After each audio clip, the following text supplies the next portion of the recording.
ताहिर हुसैन की गिरफ्तारी को लेकर आम आदमी पार्टी के एमएलए अमानतुल्लाह ने एक ट्वीट किया है। अमानतुल्लाह ने कहा कि ताहिर हुसैन को इसलिए गिरफ्तार किया गया क्योंकि वो मुस्लिम है। अमानतुल्लाह के इस बयान पर बीजेपी ने भी पलटवार किया है।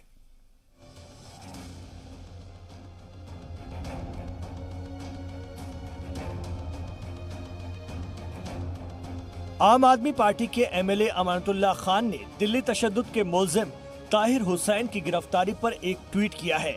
अमानतुल्लाह ने ट्वीट कर लिखा, आज ताहिर हुसैन सिर्फ इस बात की सजा काट रहा है कि वो एक मुस्लिम है। शायद आज हिंदुस्तान में सबसे बड़ा गुनाह मुस्लिम होना है। ये भी हो सकता है कि आने वाले वक्त में साबित कर दिया जाए कि दिल्ली तशद्दुद ताहिर हुसैन ने कराया था। अमानतुल्लाह खान के इस ट्वीट के बाद बीजेपी ने भी आम आदमी पार्टी पर पलटवार किया है। दिल्ली से बीजेपी एमपी गौतम गंभीर ने ट्वीट कर जवाब दिया, सुंदर कांड का पाठ कराने चले और कुछ सुंदर न रहा, पर मंसूबाबंद कांड जरूर हुआ।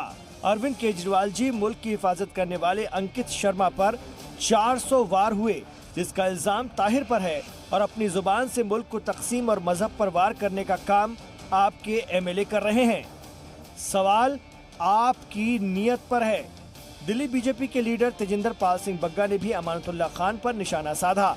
तेजिंदर पाल ने ट्वीट कर कहा, आप तो वो हैं जिनके हिसाब से बाटला हाउस के दहशतगर्द भी बेगुनाह थे। कल को आप ये भी कह देंगे कि बाबर औरंगजेब भी बेगुनाह थे, तैमूर लंग भी बेगुनाह थे, गौरी गजनवी भी बेगुनाह थे। इस बीच मुंबई से समाजवादी पार्टी के एमएलए अबू आजमी ने भी अमानतुल्लाह खान के बयान की हिमायत करते हुए ताहिर हुसैन को बेगुनाह बताया। मैं ये अमानतुल्लाह खान की जो ट्वीट है इसको 100% सही मानता हूँ। अनुराग ठाकुर, कपिल मिश्रा, परवेश वर्मा, कौन है लोग जिन्होंने नफरत का भाषण किया लेकिन पकड़े नहीं गए आज तक। ताहिर अपने आप को डिफेंस में बचने की बात किया तो ताहिर को आज दंगों का सबसे मेन आदमी करके जेल भेज दिया जा रहा है। इंक्वायरी करिए। मैं किसी दंगाई को रोकने की बात नहीं करता हूँ। सिर्फ आपको एक ही आदमी दिख रहा है,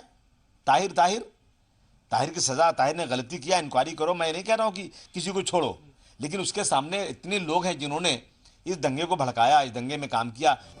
दिल्ली तशद्दुद के बाद जब ताहिर हुसैन का नाम सामने आने लगा था, तब नगमा निगार जावेद अख्तर ने भी ताहिर की हिमायत करते हुए इशारों में कहा था कि दिल्ली पुलिस ताहिर के मुस्लिम होने की वजह से कार्रवाई कर रही है। जावेद अख्तर ने ताहिर की गिरफ्तारी से पहले एक ट्वीट किया था, कई मारे गए, कई जख्मी हुए, कई घर जला दिए गए, कई दुकानें लूटी गईं और ढेर सारे लोग बेघर हो गए, लेकिन पुलिस ने सिर्फ एक ही घर को सील किया और उसके मालिक की तलाश में है। इत्तेफाक से उसका नाम ताहिर है। दिल्ली पुलिस की निरंतरता को सलाम। शुमाल मशरिकी दिल्ली में हुए फसादात में हिंदू भी मारे गए और मुसलमान भी मारे गए। फसादियों ने किसी को नहीं बख्शा। ऐसे में दिल्ली तशद्दुद पर किसी भी पार्टी को सियासत नहीं करनी चाहिए। ब्यूरो रिपोर्ट, जी मीडिया।